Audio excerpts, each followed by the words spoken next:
Hello বন্ধুরা, তনুশ্রী নাক চ্যানেলে জানাই স্বাগত, বড়দের জানাই প্রণাম। তো আজ যাচ্ছি শীতলা পূজার দেখতে। তো আমার মেয়ের মুখটা দেখতে পাচ্ছ, পুরো লিপস্টিক মেখেছে পুরো মুখে, তাও ছাড়ানোর চেষ্টা করলাম, ছাড়ছে না। তাই তো মানে মাসি বাড়ি গেছিলো, পাশের মাসি বাড়ি আমাদের, মাসি বাড়ি গেছিলাম, মাসি বাড়ি গিয়ে লিপস্টিক লাগিয়েছে, মাসি বারণ করছে তাও লাগিয়েছে, আর এখন ছাড়ছে না। তাই কাঁদছো তো ওইখানে যা হবে, মন্দিরে পুজো হবে, ঠাকুর, মণ্ডপ, আপনাদেরকে সব দেখাবো। তারা দেখা হচ্ছে মণ্ডপে। বাই। এই যে এখন আমরা সবাই বেরিয়ে গেছি,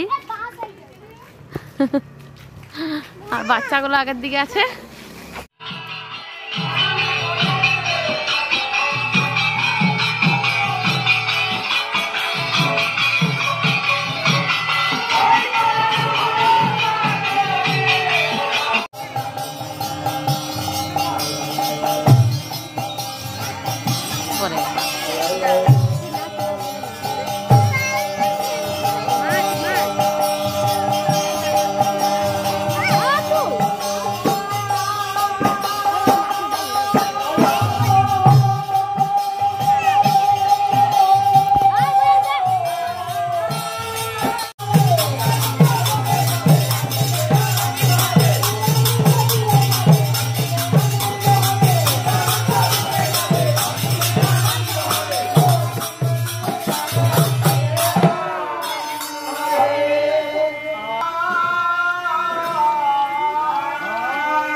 তাই বলছি তোমার আমার মাথার কি আর ছেড়ো নাই।